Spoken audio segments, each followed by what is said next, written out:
Brad, come in on this because you're the innovator in the room, but you also believe in regulation. Yeah, I think what's going on in the U.S. right now it is a classic dynamic of when you create new law, it's never going to be perfect.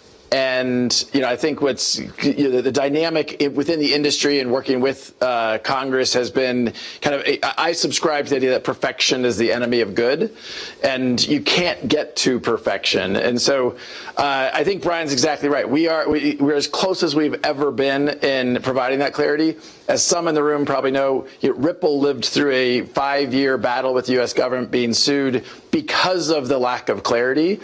So we are very much an advocate of clarity is better than chaos. I think Brian's right. We are very close. I don't know if we stalled. What about the rewards side? Rewards, dividends, interest. Is it necessary on stablecoins? Ripple doesn't have as much of a dog in that fight as others in the industry, and so there's others that have stronger opinions. It doesn't directly affect Ripple's business as much.